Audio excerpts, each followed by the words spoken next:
Welcome back to Cheche, the program where opinion counts on Citizen TV.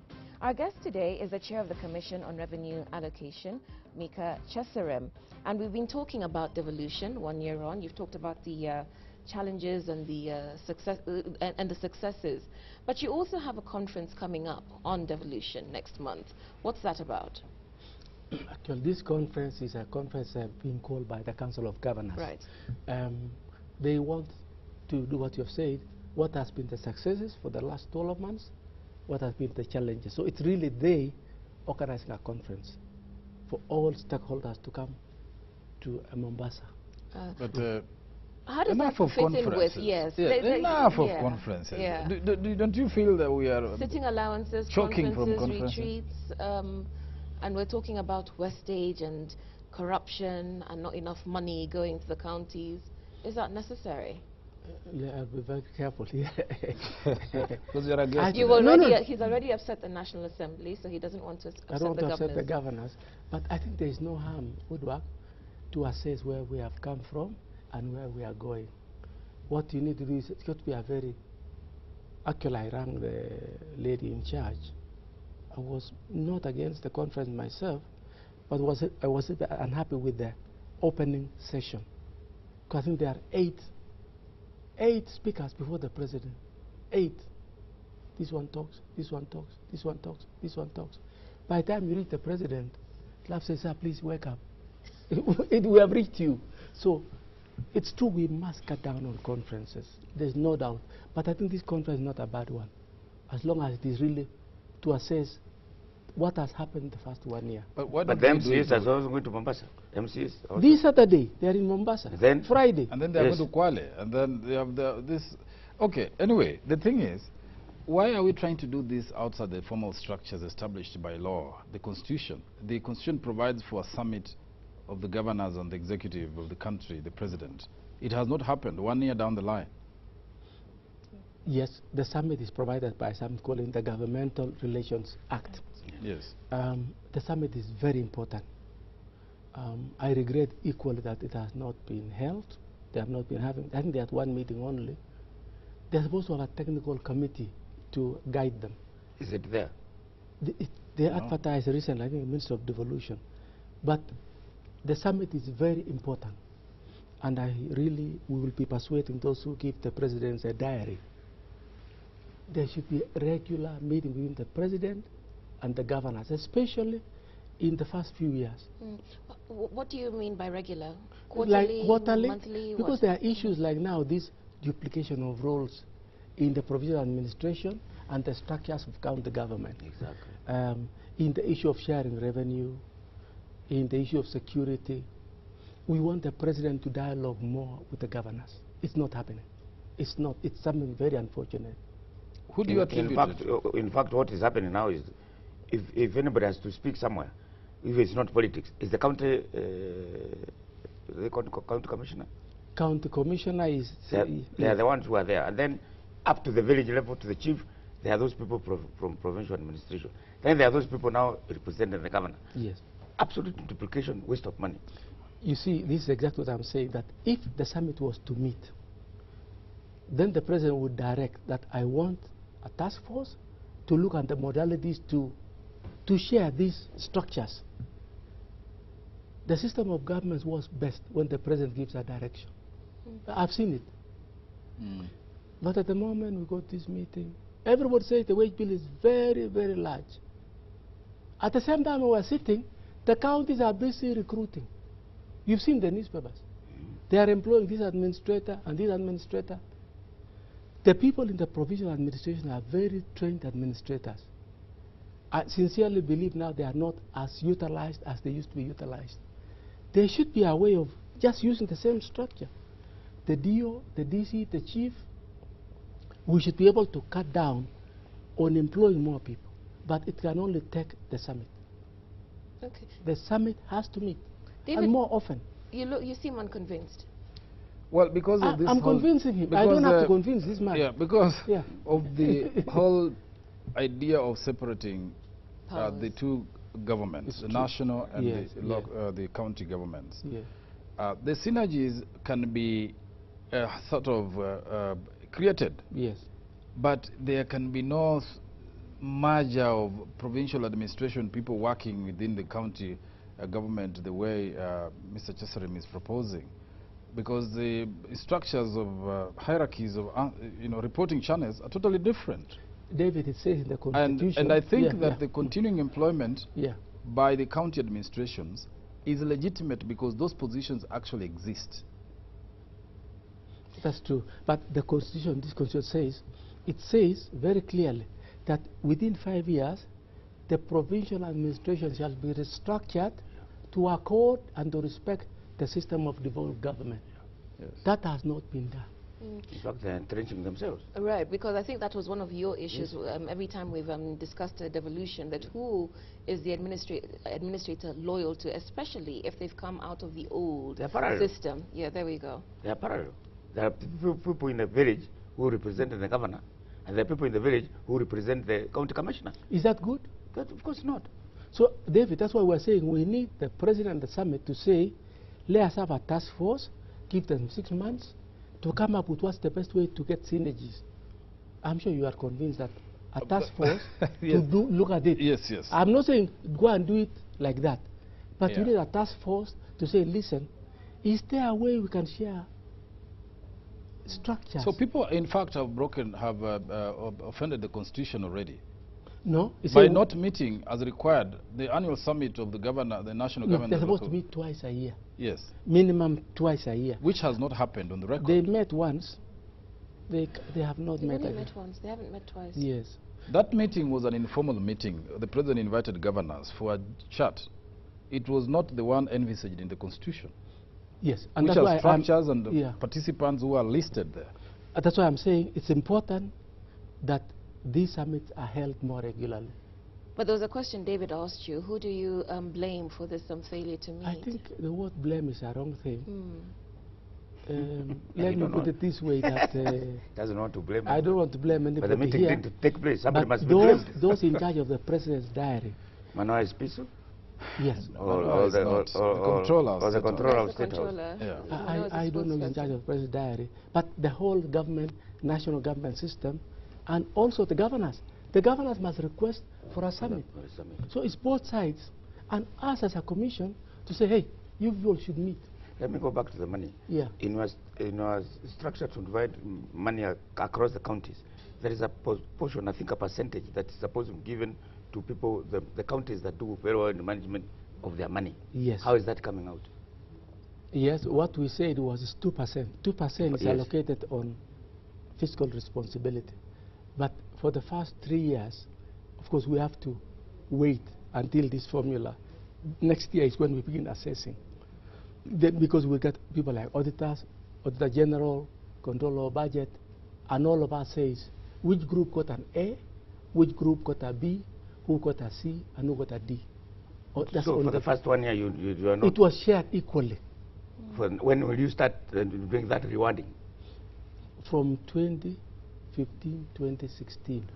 Yes. Let's look at the equalization fund. Yes. A lot of fire has come out of that, especially National Assembly. They are trying to move it to the national, whatever, and others, the governors argue it's in the province of the county government. What is the accurate position from where you sit? Accurate is a wrong word. But equalization fund was meant to help the counties which were left behind. And our commission came up with 14 counties, even the amount of money. But an MP, a private motion, saying we want this money to be spent by the MPs. Our commission really says, our position is very clear. Equalization fund money should be given to the county government. Let the county government identify how they want to spend this money. We have the county of Tana River, and the governor said they want to build bridges across the Tana. I don't know what for. They say if this money was to come, we really want to build bridges across the Tana. The Minister of Finance has recommended something called Equalization Fund Board, composed basically of permanent secretaries, sitting in Nairobi saying, I think Mandera, we can do a bridge here in Mandera. We are really against that. It's the old order.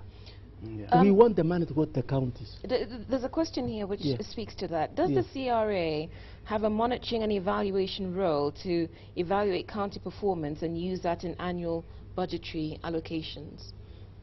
Which is the question he has already raised, that the 2%, we will use it because we are now beginning to see who is doing well and who is doing badly. But the question of equalization fund equally is very disappointing because 1 year has come to an end, not a shilling has been released because the MPs are saying we want to spend it. The good thing there is that bill by the private members, a private member, that cannot go into law until it goes to the Senate. The Senate, I think, I don't talk for them, but they also believe the money should be given to the counties. Okay, I just want to be clear on this. Yes. Are you saying that future budgetary allocations will be based on the performance of counties at present? Woodwork at the moment, there are 5 parameters. It's population, poverty, land. So 2% of that money is based on fiscal responsibility, only 2%. So that 2% will be shared on performance, but the rest will still remain allocated the way it was. Because you cannot again punish residents for the complete failure of the executive of the county assembly. But you're giving a signal. But again, why should you reward a county for just doing its work? That's 2%. It doesn't add up to me. Remember, this formula was after a lot of discussions. And David, next time, the formula is due for review. So we will all visit. Okay. Yeah, it's like saying a student who behaves well should get additional marks in an exam. So they get reward. At the end of the day, yeah, they get reward. The idea is to reward so that those who are not doing well. Yeah. Just like that Mohammed Amin thing for African leadership. Yeah.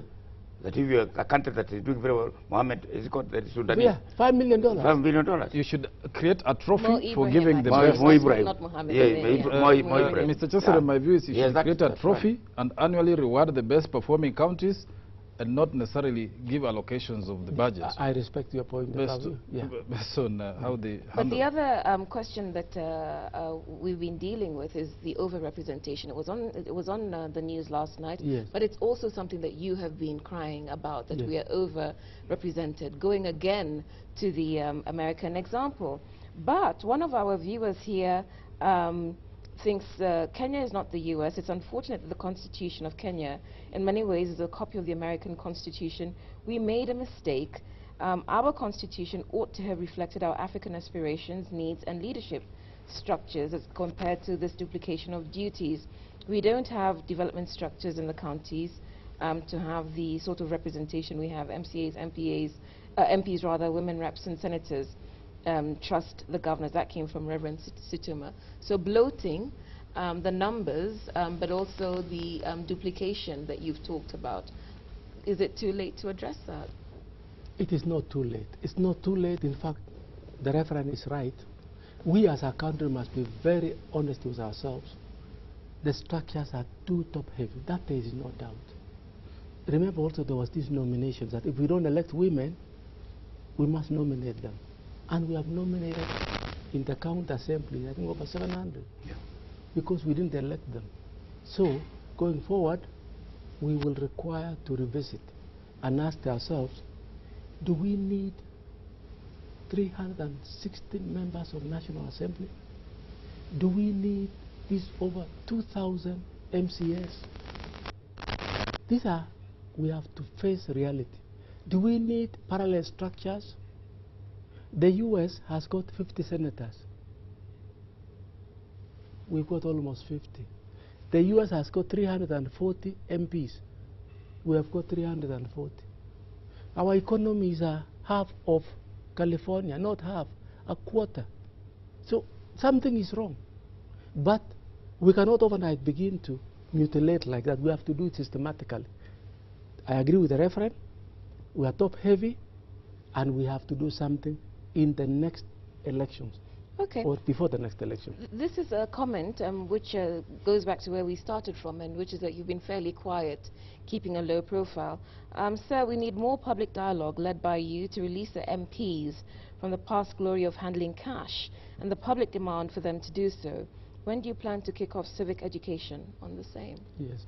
Civic education has been very, very, very unfortunate because TA was supposed to do it. The transitional authority. Yes, but they said they were not given the money. At that I don't know what happened. But unless we do civic education to explain to the people their role, because this constitution is people-centered. We also want to tell the people that to respect the MPs, they should not be asking cash from them. Members of parliament this time are not going to be people carrying cash. They are lawmakers in Nairobi. So it's all of us to have a different attitude. In terms of dialogue, the Commission of Revenue Allocation does not go public on many things we do. We do a lot of peace building behind the scenes between the senators and the governors, between the MPs. I think what that comment simply means is Yeah. you need to come out more prominently, more visibly, so that you can add your voice to the national conversation, because you are a respected institution, if not person. Yes, there is of course.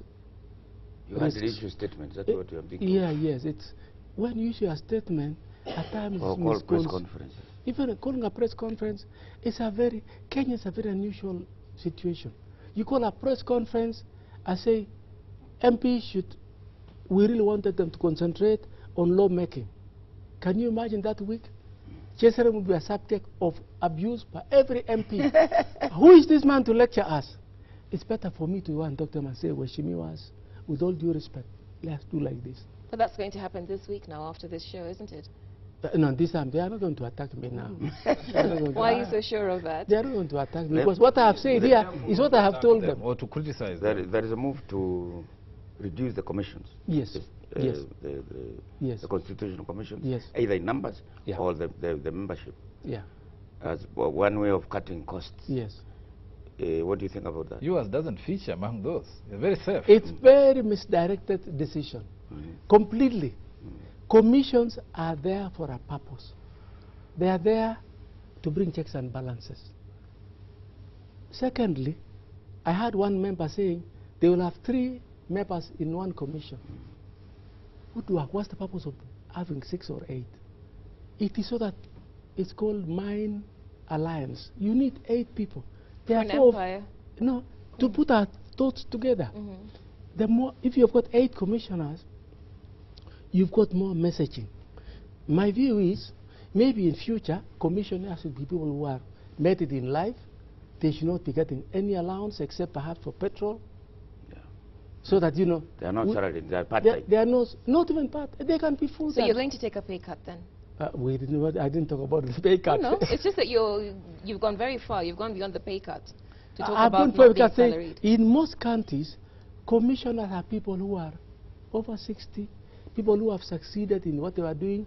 They are respected by the community, and they don't require to be remunerated because it's an honorary job. So They're coming to give back. yeah, coming to so really, it's very wrong to think. In our case, this is not honorary. This is work. This is work that requires the best of minds and taxing on your time. David, If we went only the retired way, we would have But tired judicial commissions that judicial don't service function, commission. or people who are in retirement relaxing let's because go they are doing commission by as commission. we are privileged to be served by them. David, there are 2. When you go to a commission, there's a secretariat, there's a commission secretary, plus staff. Those are young people. Then there is the commissioners, who could be a mixture. But then, there has to be people with a lot of memory, a lot of knowledge, a lot of experience, because we have this culture in Kenya, we're a digital generation, we don't want to hear the past. That is our undoing, David. So we need to mix. So, and I'm saying, to say we want to reduce commissioners is backing on the wrong tree. There are not many commissions. In any case, some are winding down. CIC will wind down, TA will wind down. I agree they should be part-time. They will be part-time, but frankly, it has taken a long time to write this constitution. We have taken experience from other countries. Which commission are you talking about? Public Service Commission, do you want to scrap it? Teacher Service Commission, do you want to scrap it? Police Service Commission, do you want to scrap it? So we should not be too simplistic.